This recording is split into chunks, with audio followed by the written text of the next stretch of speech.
আপনারা দেখছেন একুশে টেলিভিশন। সম্মানিত দর্শক, সবাইকে স্বাগত জানাচ্ছি নিটোলটাটা 21 রাতের আজকের আয়োজনে এবং আলোচনার পুরোটা সময় জুড়ে আমি ফেরদৌসী আহমেদ থাকবো আপনাদের সাথে। যাদেরকে পেয়েছি তাদেরকে শুরুতেই আলাপ করিয়ে দিই। আমাদের মাঝে ডান থেকে শুরু করে উপস্থিত হয়েছেন সৈয়দ ইশতিয়াক রেজা, জ্যেষ্ঠ সাংবাদিক। মাঝে রয়েছেন এনআই খান, কিউরেটর বঙ্গবন্ধু শেখ মুজিবুর রহমান স্মৃতি জাদুঘর, এবং সর্বডানে রয়েছেন সুভাষ সিংহ রায়, প্রধান সম্পাদক abnews24.com। আজকে আলোচনাটা যেটা নিয়ে সেটা একটু শিরোনামটাই জানিয়ে দিই শুরুতে আপনাদেরকে, যে কোটা বাতিলের দাবির যৌক্তিকতা। চাকুরিতে যে কোটা রয়েছে সেই কোটার জায়গাটা সংস্কারের দাবি তো অনেক দিনের। 2008 সালে এই আন্দোলন হয়েছিল এবং তার এই পরিপ্রেক্ষিতে বা তার পরবর্তী সময় যে একটি পরিপত্র জারি হয়েছিল সেটার মধ্য দিয়ে কোটা তুলে দেওয়া হয়েছিল এবং পরবর্তীতে আবার যখন একটি রিট দায়ের করা হয়, যেটা মুক্তিযোদ্ধার সন্তান তাদের পক্ষ থেকে করা হয়েছিল, সেখান থেকে আবার আদালতের রায় এবছর 2024 সালের কথা বলছি, সেই 5 জুন, এবং পরবর্তীতে রাষ্ট্রপক্ষের আপিল করা, এই সব যে একটি ধারাবাহিকতাই যদি আমি বলি, এই ঘটনাগুলো যখন ঘটেছে তার পরপরই যখন সুপ্রিম কোর্ট এই রায় স্থগিত করেনি, অর্থাৎ হাইকোর্টের দেয়া রায় স্থগিত করেনি, আবার কোটা সংস্কারের আন্দোলনের দাবিতে নেমে পড়েছে শিক্ষার্থী সমাজ, নেমে পড়েছে চাকুরি প্রার্থী যারা রয়েছে, যাদের এখনও সরকারি চাকুরির বয়স রয়েছে তারা। সেই আন্দোলন একটু একটু করে বেগবান হচ্ছে এবং সেই যে আন্দোলনের মাত্রা দিন দিন বৃদ্ধি পাচ্ছে, সেখানে সবার আগে প্রশ্ন উঠেছে, কেউ কেউ বলছেন যে আদালতের রায়ের বিপক্ষে গিয়ে আন্দোলন করা যায় কিনা, এটা প্রথম প্রশ্ন।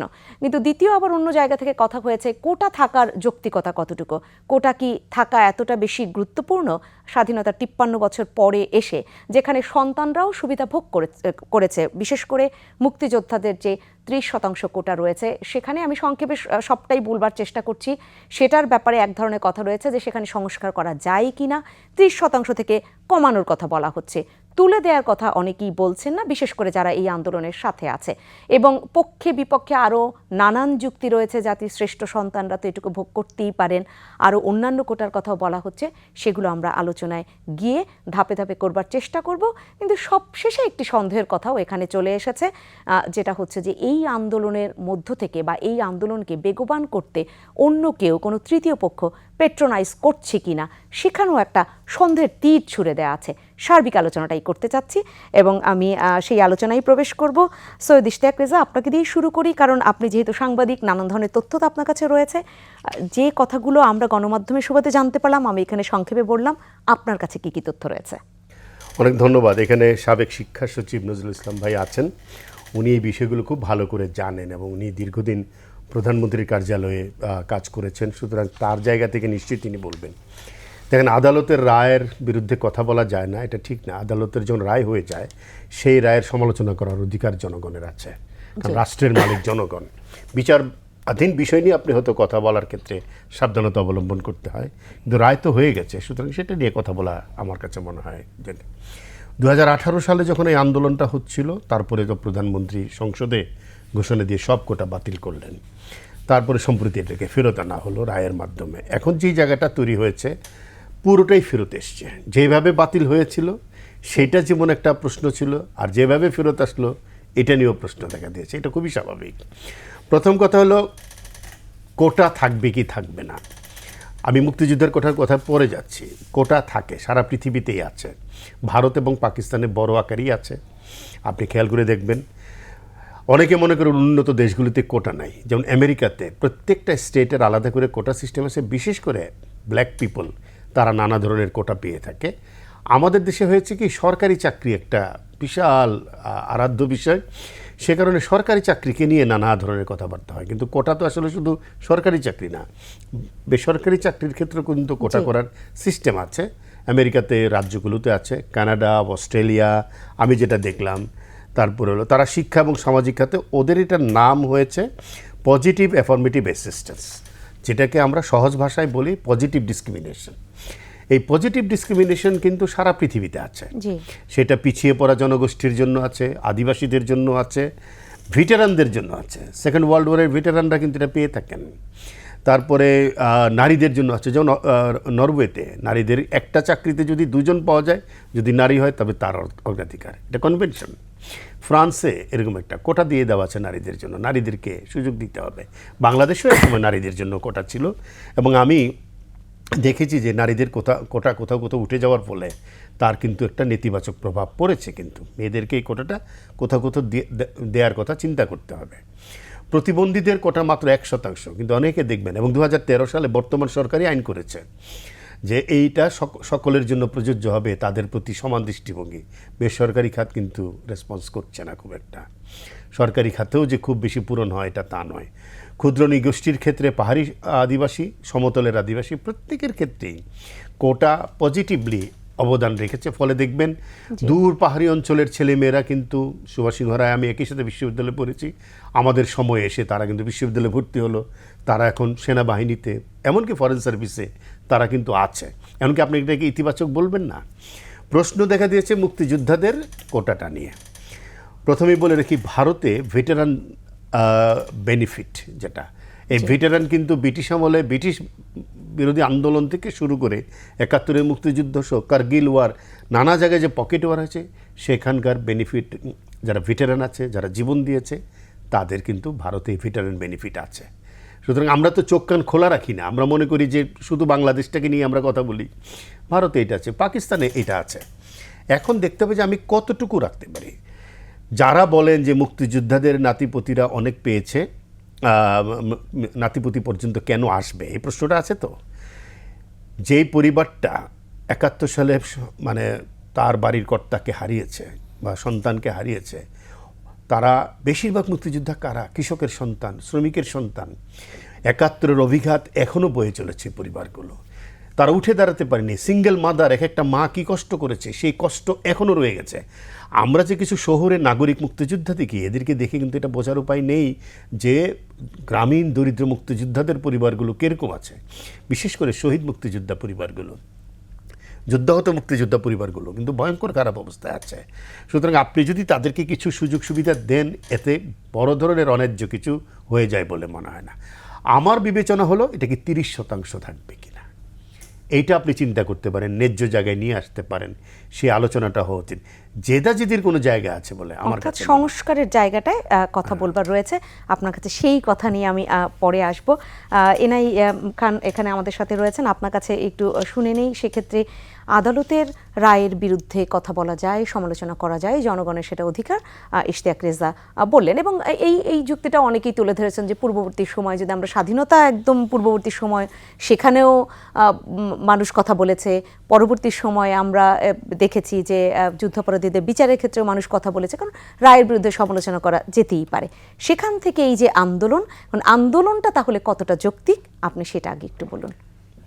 আমার মনে হয় যে আমি যেটা শুনছি, তাদের কথা শুনে মনে হয় আন্দোলনটা সরকারের বিরুদ্ধে, সেরকমই বলেছে। কিন্তু আসলে তো এটা কোর্টের রায়, এটা পরিবর্তন করতে হলে কোর্টের কাছে যেতে হবে। কিন্তু আমার যেটুকু অভিজ্ঞতা আছে সেটা দেখে, কোর্টে অ্যাপিলেট ডিভিশন থেকে যখন কোনো রায় হয়, তার বিরুদ্ধে কোনো আবেদন করতে হলে সেটা রিভিউ, এবং এটাও আমরা প্রত্যক্ষ করেছি যে 10,000 একটা রিভিউ হয়। এটা যে হবে না তা না, কিন্তু আমার কাছে মনে হয় যে একটা মীমাংসিত বিষয় সরকার মেনেই নিয়েছিল। তারপরে আবার কারা মামলা করেছে, সেটা হিয়ারিং করেছে, করে একটা ডেড ইস্যুকে বাংলায় যেটাকে বলে খুঁচিয়ে ঘা করার মতো। এখন উল্টো আমি দেখতে পাচ্ছি যে সরকারের পরেই ব্লেম দিচ্ছে। এখন সমস্যাটা হবে যদি এরকম আন্দোলন চলতে থাকে, একসময় দেখা যায় তারা যদি আনরুলি কোনো কিছু করে, বেআইনি কিছু করে, তখন পুলিশে অ্যাকশনে যাবে, তখন যদি কেউ মারা যায়, কেউ আহত হয়, তারপরে আরো আন্দোলন জোরদার হবে। তাদের কিছু মানে যুক্তি এখানে আপনার কথার সাথে একটু তুলে ধরতে চাই, যুক্ত করতেই চাই। তাদের পক্ষ থেকে বলা হচ্ছে যে সরকার এই যে বা রাষ্ট্রপক্ষ যে অ্যাপিল করলো, এটা না করলেও পারতো, তারা এটা মেনে নিয়ে 2-1 দিনের মধ্যে যদি আবার সংস্কারের পরিপত্র জারি করত, তাহলে এই সমস্যার সমাধান হতো। সেটা আসলে কতটা যৌক্তিক? আমার কাছে মনে হয় যে যেহেতু কোর্ট থেকে একটা রায় দিয়েছে, ইশতিয়াক ভাই কিন্তু বলেছেন যে একটা সম্পূর্ণ বাতিল করে দিয়েছেন, সেখানে কোর্টের রায়ের এগেনস্টে আবার কিভাবে এক্সিকিউটিভ অথরিটি দেয়, সেটা দিতে পারে মনে হয়। দিতে যে পারবে না তা না,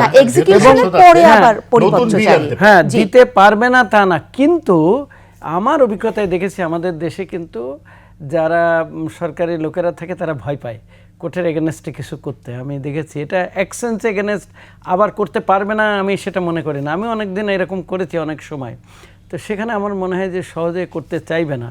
আমার বিশ্বাস যে কোর্টে যে রিভিউ পিটিশন দিতে পারে এবং সেখানে আরও পর্যালোচনা হয়ে একটা কংক্রিট একটা ডিসিশন দিতে পারে, সেখান থেকে আসতে পারে। কিন্তু আমি খুব স্ট্রংলি বিশ্বাস করি যে আসলে এটা একটা ডেড ইস্যু ছিল, আবার একটা সমস্যার সৃষ্টি হয়েছে এটা। দ্বিতীয় আর একটা বিষয় যেটা স্টেক ভাই বলছে যে এটা সব সময় কিন্তু কোটা ছিল, এবং যারা সিএসপি আমাদের এখানে হতো, সিভিল সার্ভিস অফ পাকিস্তান, তাদেরকে তো খুব একেবারে বেস্ট অফ দি বেস্ট বলে মনে করা হয়। তাদেরও কিন্তু বেশিরভাগ কোটায় আসতো, বেশিরভাগ মেরিটে আসতো না, এটা আমরা জানি। এটা তো হিস্ট্রি আছে। তো আমাদের এখানেও কোটা থাকলেও অনেক সময় আমি নিজে চাকরিতে থাকা অবস্থায় দেখেছি যে প্রতিবন্ধীদের নিতে চায় না, নারীদেরও নিতে চায় না। এটা কিন্তু রিয়ালিটি। যেমন কোটা আছে আমাদের প্রাইমারি স্কুলে 60% নারী টিচার থাকতে হবে। আবার আমাদের সেকেন্ডারি স্কুলে আমি যখন ছিলাম তখন 30, তাই মনে হয় আছে, কিন্তু আমরা পূরণ করতে পারিনি। অনেকে পাওয়া যায় না, আবার অনেকে দেখা যায় বোর্ডে রাজি হতে চায় না। এবং আমাকে কিন্তু একজন খুব ভালো বিশ্ববিদ্যালয়ের ভিসি মহোদয় বলছে, দেখেন আমার এখানে ভালো রেজাল্ট করে মেয়েরা, কিন্তু যখন আসার পরে ছুটি সেটা বেশি নেয়, ঠিক সময় আসে না, তখন তাদের ফ্যামিলি কমিটমেন্ট বেশি থাকে, রিসার্চ করতে চায় না। এটা কিন্তু আমাকে বলছে, আমি অভিজ্ঞতা থেকে বলছি।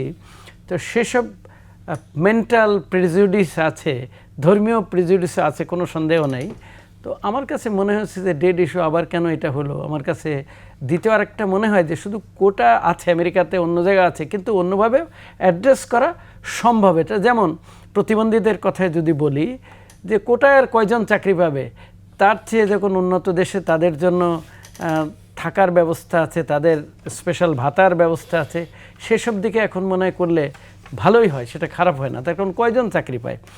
আর যেটা মুক্তিযোদ্ধাদের ক্ষেত্রে টাকা দিয়ে কিন্তু আসলে সম্মান হয় না, তবুও তাদের এখন ভাতার ব্যবস্থা আছে, সেটা করা যেতে পারে, আরও সম্মাননা দেওয়া যেতে পারে। কিন্তু আমার কাছে মনে হয় যে এখন তো নেই প্রায় মুক্তিযোদ্ধাদের সন্তানদের, আমি তো খুঁজে পাই না কেউ। তবে বুড়ো বয়সে যদি কেউ বিয়ে শাদী করে, তারপর যদি ছেলে মেয়ে হয়, কিন্তু সে সম্ভাবনা আমি দেখি না, এমনিই খুবই কম আছে।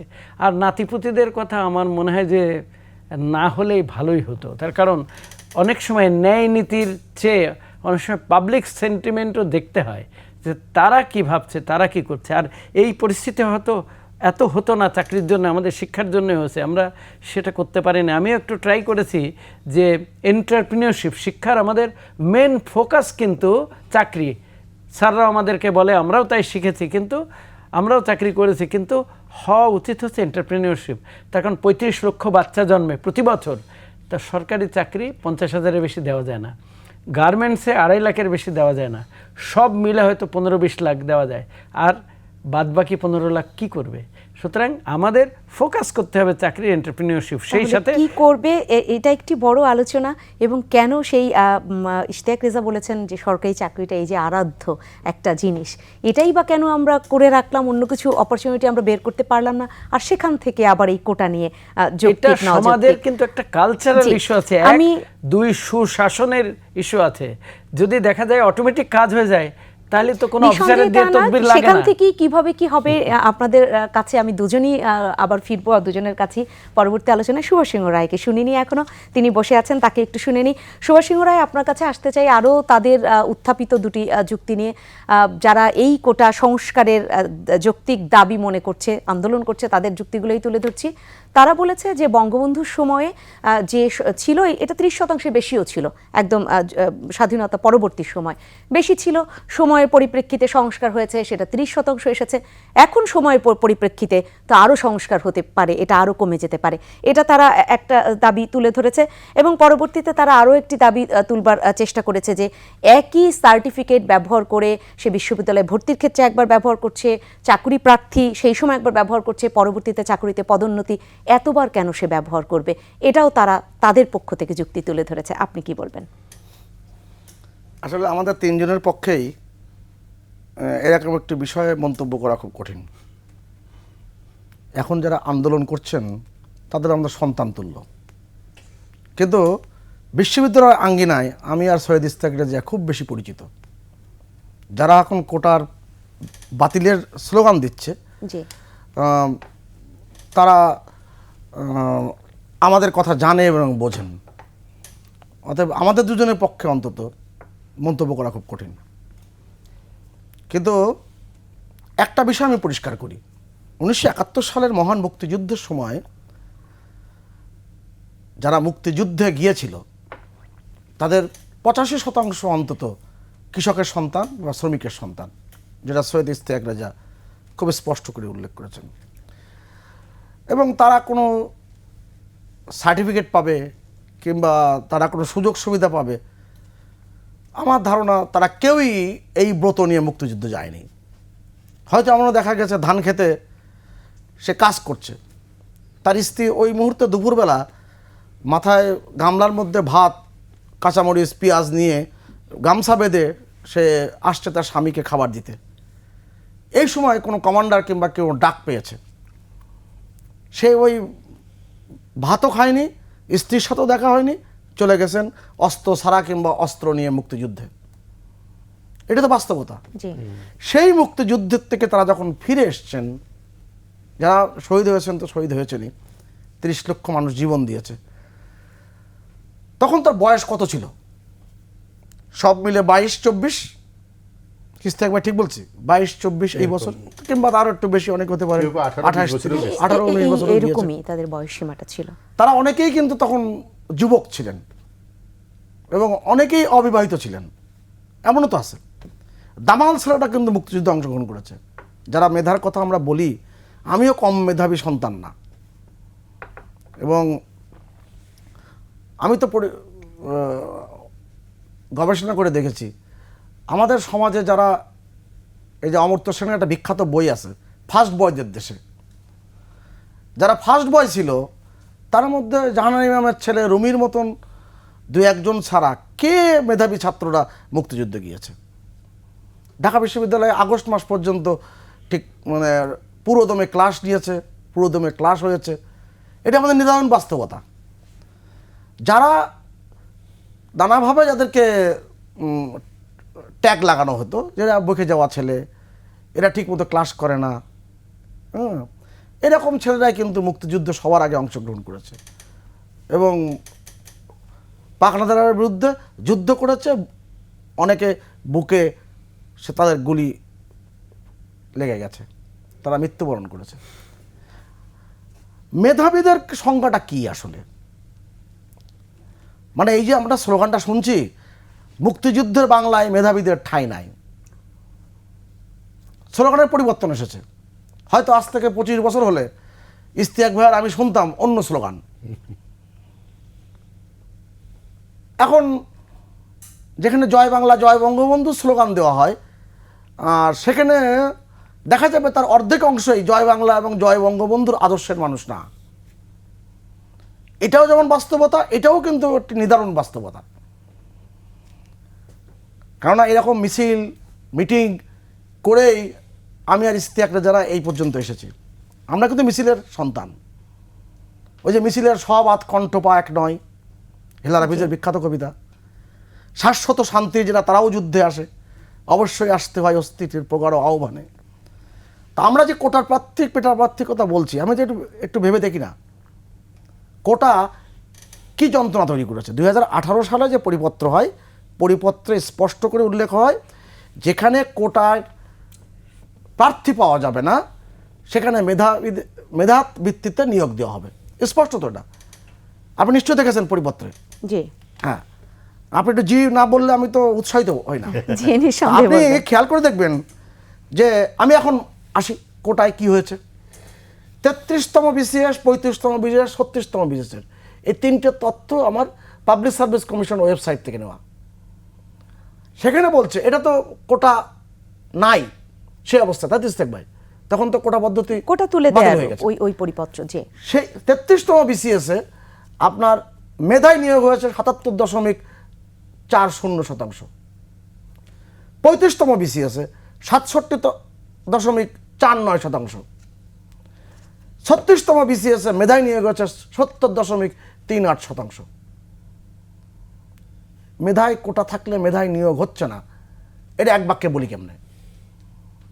এবং 2 জন বিদগ্ধ আলোচক যে আলোচনাটা তথ্য করেছেন, সেটা বলছে কিনা যে ডেটা এখানে উঠে আসছে, আপনি তিনটা বিসিএস এর কথা বললেন, মানে মেধাই হচ্ছে না, সেটা ওই তথ্য একই মত প্রকাশ করছে কিনা, তথ্য ভিন্ন কথা বলছে। জি হ্যাঁ, তো সেটা আমি তো আপনি আপনার অনুষ্ঠানের শুরুতে গৌরচন্দ্রিকা বেশ বিস্তৃত করেছেন। গৌরচন্দ্রিকায় অনেক বিষয় যুক্ত করে দিয়েছেন, না পুরোটি মূল প্রবন্ধ পাঠ করার মতন। তা আমি একটা জিনিস খুব পরিষ্কার করে বলি যে বাংলাদেশের যে সরকারি চাকরিতে যে নিয়োগ পদ্ধতি, সেই নিয়োগ পদ্ধতি এখনকার সময়ে যে নিয়োগ পদ্ধতি, আমি যে কোনো জায়গায় চ্যালেঞ্জ করে বলতে পারি যে কোনো সময়ের চেয়ে অনেক উন্নতর। এবং এই যে স্বজনপ্রীতি কথা আমরা শুনে আসছি, আমরা দেখেছি জীবন দিয়ে। আমি জগন্নাথ হল ছাত্র সংসদের নির্বাচিত সহসভাপতি থাকা অবস্থায় আমি পাবলিক সার্ভিস কমিশন বহুবার ঘেরাও করেছি। ওই 80 দশক 90 দশকের বাস্তবতা কিংবা 2001 থেকে 2006-এর বাস্তবতা, এখনকার বাস্তবতা পরিপূর্ণভাবে ভিন্ন। তা এইটা অনেক প্রান্তিক বিচ্যুতি অনেকে তুলে ধরতে পারবেন। কোটা পদ্ধতিতে এই যে ব্যাপারটি, আপনি মুক্তিযোদ্ধাদের সন্তানরা কিন্তু চাকরি পায়নি যখন তাদের চাকরি পাওয়ার কথা। মুক্তিযোদ্ধার বয়স তখন 22 থেকে 24-26, তারা কেউ আন্ডার ম্যাট্রিক, কেউ ইন্টারমিডিয়েট পাস করেছে, কেউ একেবারে লেখাপড়া করেনি। তার সন্তান বড় হতে হতে যখন লেখাপড়া শিখেছে, ধরেন 18 বছর 19 বছর বয়স হয়েছে, তখন এসে গেছে বাংলাদেশের প্রত্যক্ষ পরোক্ষ সামরিক শাসন বঙ্গবন্ধু হত্যাকাণ্ডের পর।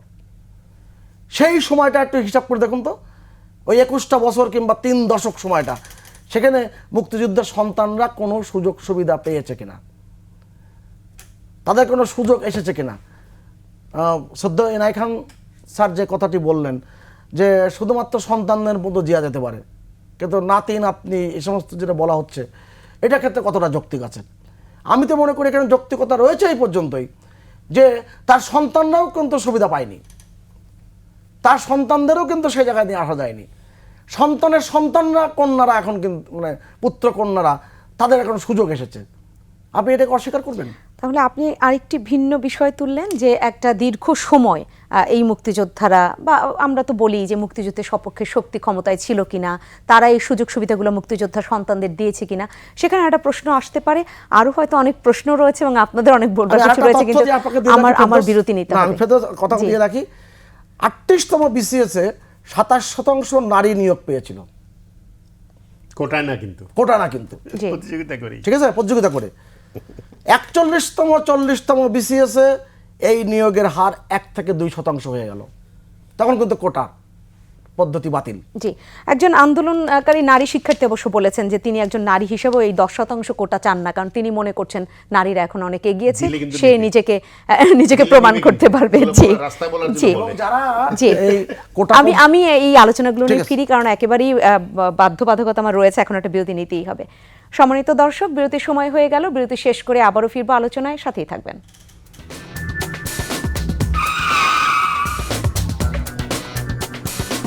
আবারও ফিরে এলাম আজকে নিটোলটা 21 রাতের এই আয়োজনে। ইশতিয়াক রেজা, আপনার কাছে আসবো, যেখানে আমি একজন মুক্তিযোদ্ধার নাম নিয়ে বলছি, কারণ উনি একটি গণমাধ্যমে যুক্ত হয়ে নিজেই বলেছেন যে উনি একজন বীর মুক্তিযোদ্ধা, কিন্তু সিনিয়র আইনজীবী যেটা খান পান্নার কথা বলছি, তিনি বলেছেন একজন মুক্তিযোদ্ধা হিসেবে আমি চাই না যে দেশে বৈষম্য থাকুক, 56% যদি কোটার মধ্য দিয়ে আসে একটা বৈষম্য তৈরি হয়, এই বৈষম্য দেখবার জন্য আমরা দেশ স্বাধীন করিনি, এটা ওনার উক্তি।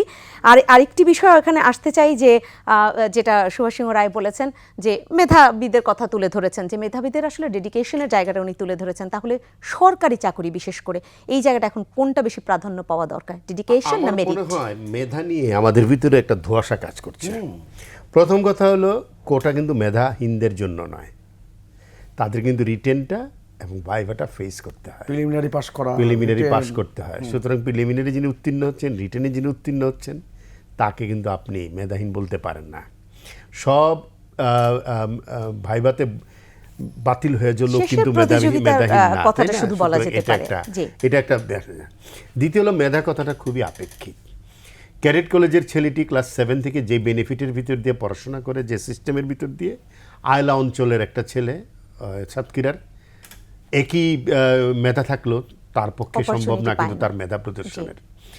যে ছেলেটি ঢাকার খুব নাম করা স্কুলে পড়ে, দিনে প্রতি সাবজেক্টে 2টা করে গৃহশিক্ষক রাখে, বড় বড় কোচিং সেন্টারে গিয়ে পড়ায়, গাড়ির লাইন দাঁড়িয়ে থেকে কোচিং সেন্টারের বাইরে, তাকে আপনি মেধাবী বলবেন? নাকি যে ছেলেটির কোনো বেনিফিট ছাড়া ভুরুঙ্গমারি থেকে এসে ঢাকা বিশ্ববিদ্যালয়ে ভর্তি হয়েছে তাকে আপনি মেধাবী বলবেন? সুতরাং মেধা নিয়ে যে আমাদের ভিতরে একটা চর্চা আছে, জি। যেই লোকগুলো মেধাবীদের কথা বলছে তারা তাদের কনটেক্সট দেখছে না, প্রেক্ষাপট দেখছে না, কে কোনটা মানে সামাজিক অবস্থানে আছে সেটা দেখছে না। জেডাই খান পান্না যেটি বলেছেন আমি তার সাথে একমত হয়ে দ্বিমত করব, সেটা হলো সব মুক্তিযোদ্ধা, আমি তো আগেই বলেছি নাগরিক মুক্তিযোদ্ধা দেখে, নাগরিক সমাজের যে মুক্তিযোদ্ধা তাদের দেখে যদি আমরা সবাইকে বিবেচনা করি তাহলে ভুল করবে। এই দেশে প্রচুর হতদরিদ্র মুক্তিযোদ্ধা আছে, পরিবার আছে যাদের এখনও সংসারে চুলা জ্বালানো কঠিন হয়ে পড়ে। আমরা কি কোনোদিন খোঁজ রেখেছি? তাই এটাকে আসলে ব্ল্যাঙ্কেট আপনি না করতে পারেন, কিন্তু আপনি এটাকে নিশ্চয়ই সিলেক্টিভ করতে হবে।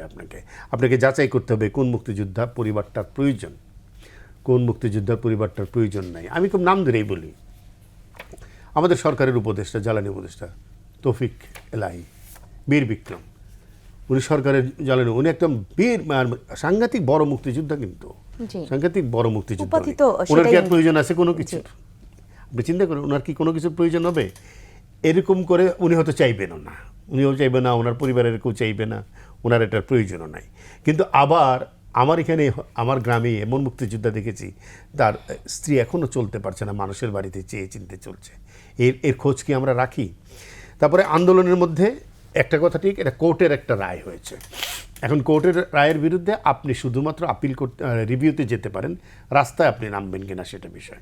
কিন্তু দেশে তো একটা সরকার আছে, সরকার চাইলে নতুন করে সংসদে বিল আনুক, তাহলে সেটাতে তো কোর্ট বাধা দিবে না।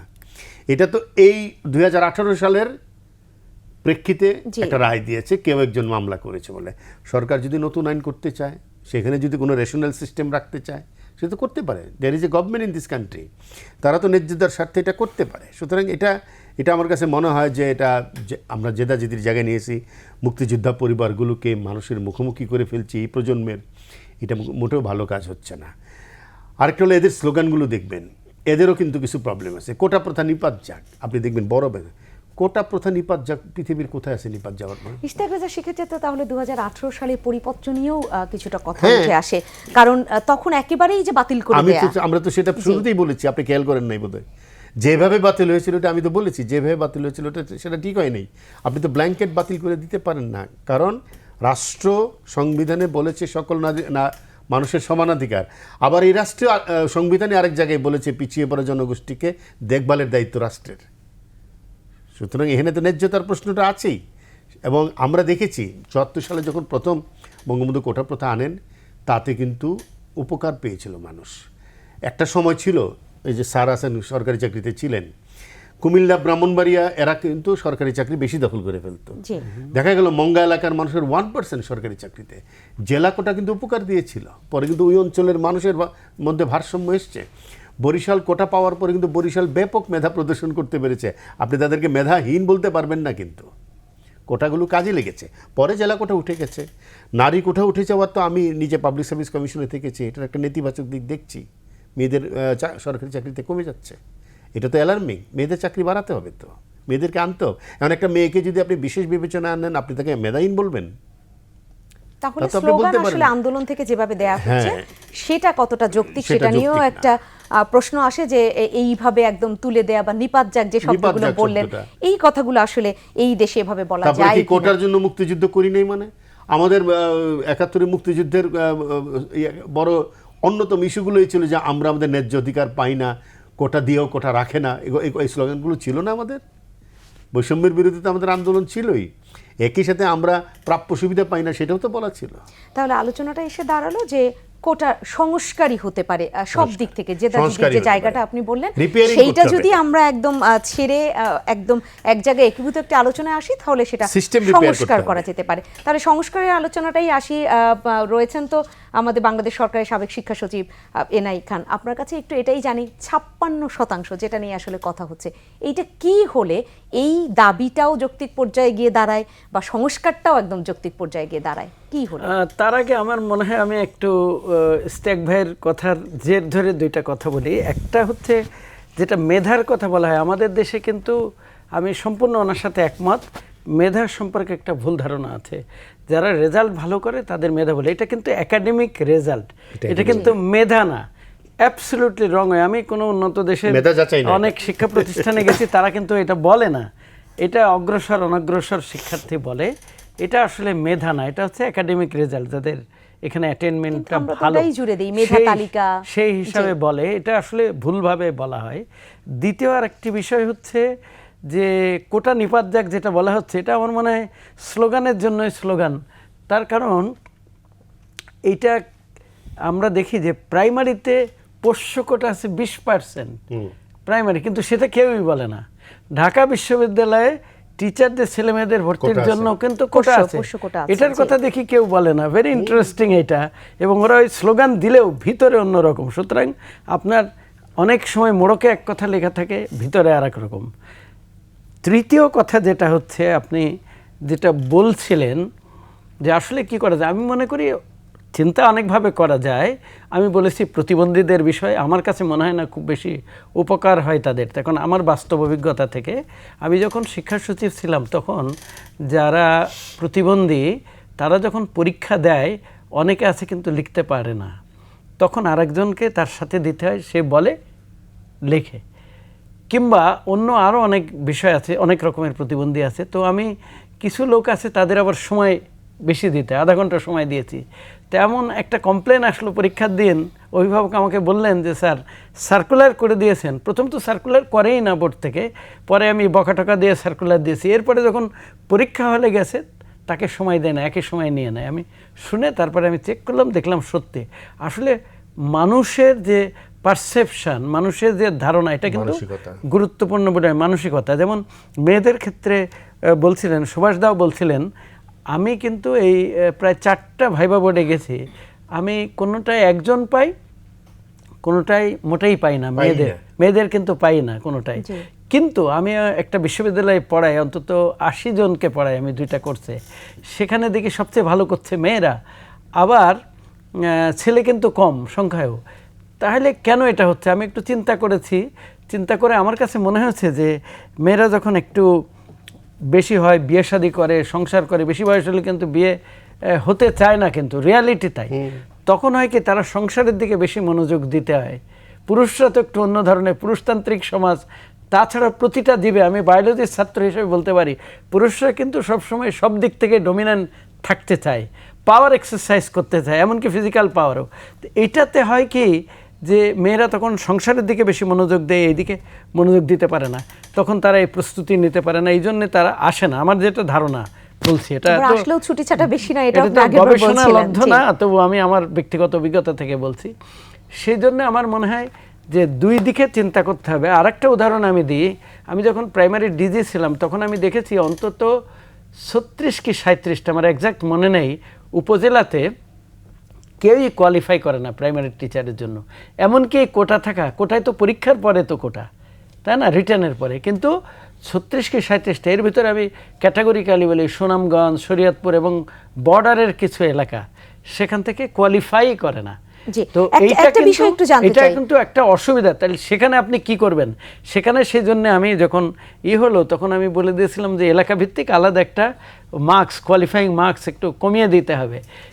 এটা সব কিন্তু এক ফর্মুলায় সব চলবে না, অবস্থা বিশেষে কেস টু কেস এটা পরিস্থিতি বিবেচনায় নিতে হবে। তবে যেটা আমার কাছে মনে হয়েছে, আমি শেষ করে দিচ্ছি, যেটা আমার কাছে মনে হয়েছে যে এটা এখন একটা এমন পর্যায়ে চলে গেছে, যেটা ভাইরা বললেন, দাদাও বলছেন, জেদাজেদি করলে কিন্তু আমার মনে হচ্ছে যে খুন খারাপি হবে এবং দেখা যায় সরকারের বিরুদ্ধে সব দল পাকাচ্ছে। ইতিমধ্যে আবার বিশ্ববিদ্যালয়ের টিচারদের একটা আন্দোলন রয়েছে, এরপরে আরো কিছু বিষয় আসছে আমি দেখতে পাচ্ছি।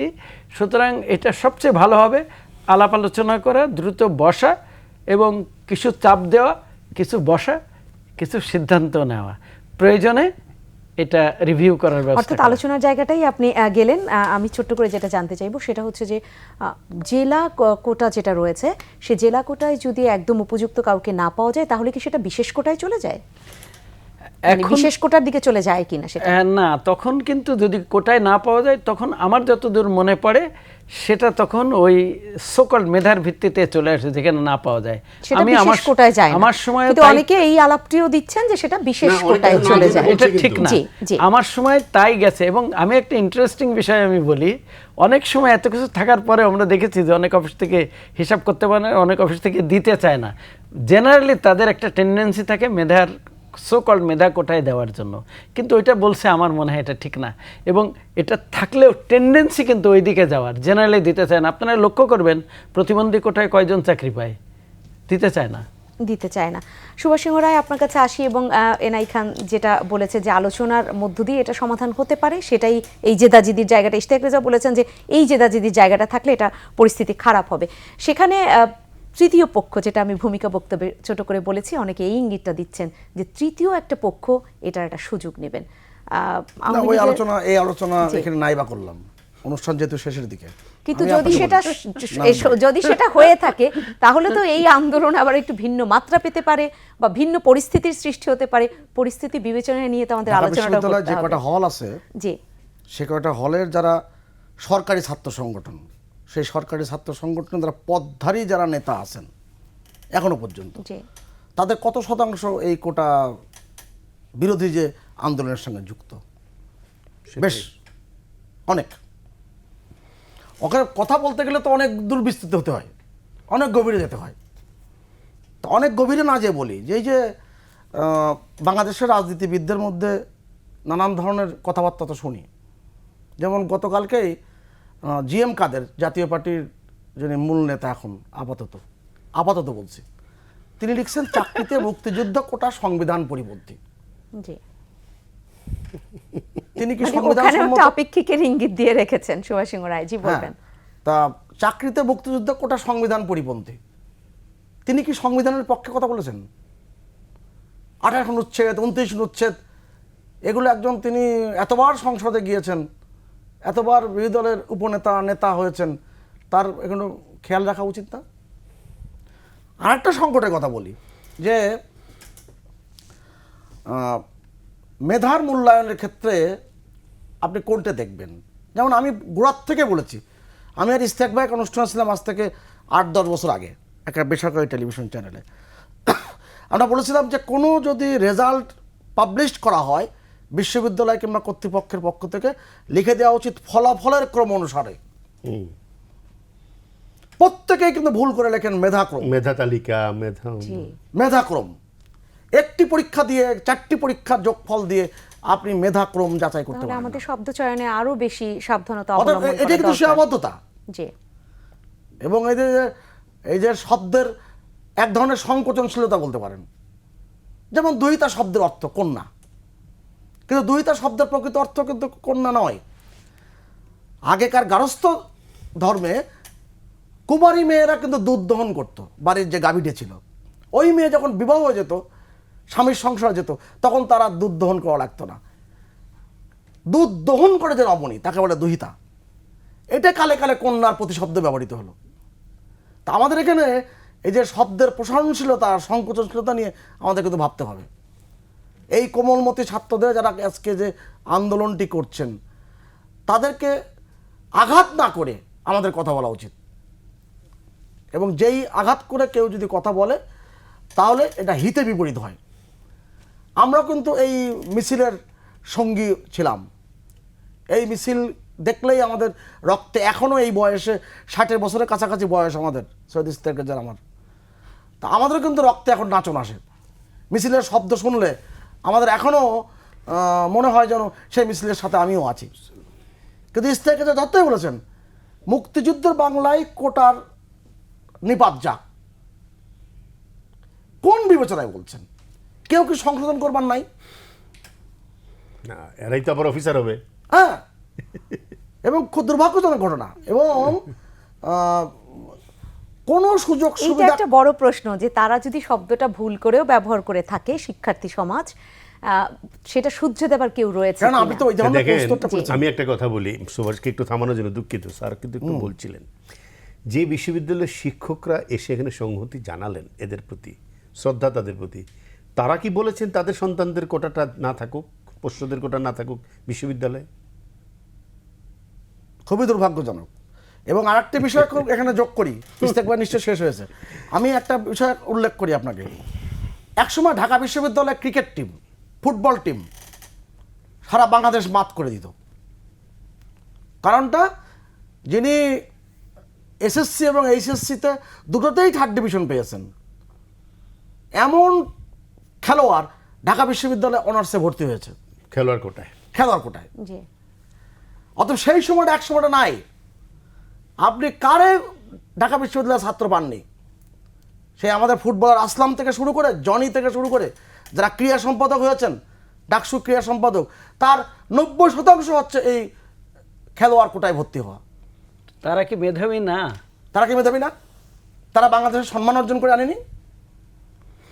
অতএব এই কথাগুলো যারা বলছেন, কেউ জেনে বলছেন, এরা মারাত্মক অপরাধ, আজ কেউ না জেনে বলছেন। এই যে ভ্রান্তি বিলাস, এটা কিন্তু আমাদের বড় ক্ষতি করছে। আমি শেষ করছি ওই জায়গাটায়, জি যে আপনি আকারে ইঙ্গিতে সুযোগ পেলে ওত পেতে থাকেন যে কখন মুক্তিযোদ্ধার বিরুদ্ধে আপনার কথাটা বলতে পারেন। কিছু হলে বলেন যে এখানে মুক্তিযোদ্ধার কত আর আছে, কত আর আছে। খুব ভয়ঙ্কর শব্দ এটা। আপনি অবশ্যই দাবি করবেন যে প্রকৃত মুক্তিযোদ্ধারা মুক্তিযোদ্ধা তালিকায় থাকুক। জি শেষের দিকে চলে এসেছি। হ্যাঁ, আপনার আমি সতর্কতা বুঝতে পেরেছি।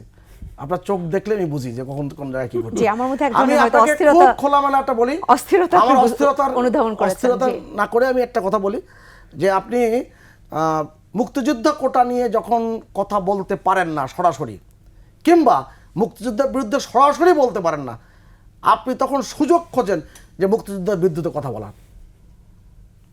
আমি কিন্তু পুরো ব্যাখ্যাটা করছি না, জি, কিন্তু আপনি এবং পুরো ব্যাখ্যা, বোধগম্য কারণে পুরো ব্যাখ্যাটা আমি পুরো করছি না। ব্যাখ্যা আপনি না করলেও মুক্তিযুদ্ধের বিরুদ্ধে কথা বলা বা এই কোনোভাবে মুক্তিযুদ্ধের সপক্ষের বিরুদ্ধে আন্দোলনকে বেগবান করা, এই ভয়টা কিন্তু সাধারণ মানুষও পায়। কারণ আমাদের এখানে মানে হঠাৎ করে মেঘ দেখলে আমাদের একটু ভয় লাগে। এই কারণে এই কোটা বিরোধী আন্দোলন নামে যে আন্দোলনটি হয়েছিল, সেই আন্দোলনে কারা নেতা হয়েছিল, তাদের পরিচয় কি, তারা কি মেধার ভিত্তিতে পরীক্ষা দিয়েছিল?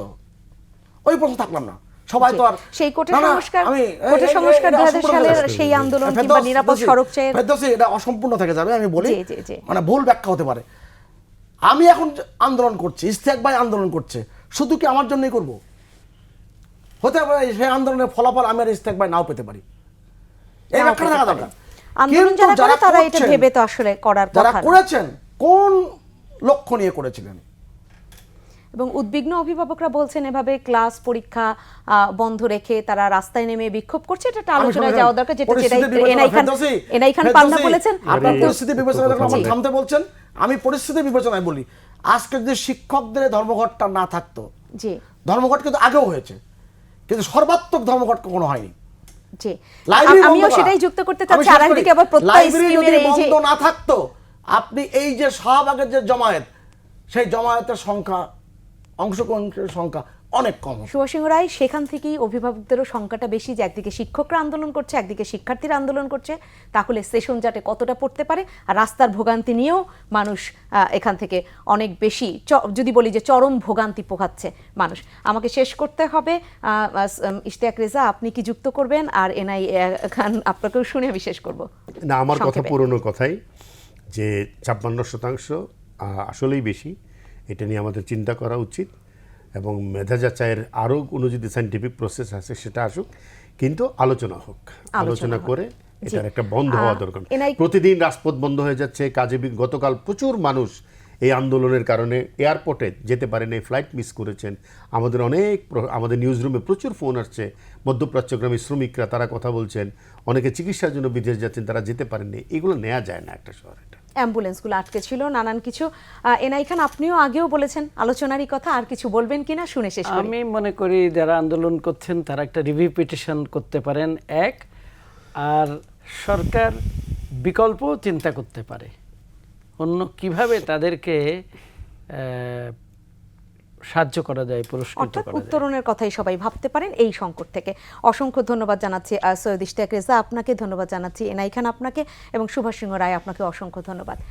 সম্মানিত দর্শক, আপনাদেরকে অসংখ্য ধন্যবাদ। আজকের এই যে আয়োজন, এই আয়োজনের মধ্য দিয়ে আমরা যেখানে যার ভ্রান্তি রয়েছে, সুভাষ সিংহ রায় বলছিলেন যে ভ্রান্তি বিলাস, এটা এই বাঙালি আমরা তো প্রায় এই বিলাসিতা করতেও পছন্দ করি, কিন্তু সঠিক তথ্যটা আমাদের জানা অনেক বেশি দরকার, কারণ সেটা যে কোনো আন্দোলন হোক, যে কোনো দাবি হোক, সেখানে কতটা যৌক্তিকতা রয়েছে সেটা ভেবেই হয়তো তার সাথে আমাদের সম্পৃক্ততা যে একদম ঘোষণা করা বা সেখানেই এক ধরনের যাচাই বাছাই করা, কিংবা নিজের সেই একদম মানসিক জায়গাটাও সেই ভাবনাটা রাখা উচিত, যাচাই বাছাইয়ের ক্ষেত্রে বিশ্লেষণ করা উচিত। কারণ কোনো ভুল ভ্রান্তির মধ্য দিয়ে মনে মনে হলেও কারো পক্ষপাত দুষ্ট হয়ে পড়াটা বোধহয় ঠিক না। সেখানে আমাদের প্রত্যাশা থাকবে যে একটি উত্তরণ ঘটুক। এই কোটার যদি সত্যিই দাবিটা, সংস্কারের দাবিটা অনেক বেশি যৌক্তিক হয়, তাহলে সেই যৌক্তিক দাবিটাই আলোর মুখ দেখুক, কিন্তু কোটা বাতিল সেটাকেও কোনো ধরনের যৌক্তিকতা আছে বলে কেউ মনে করছেন না।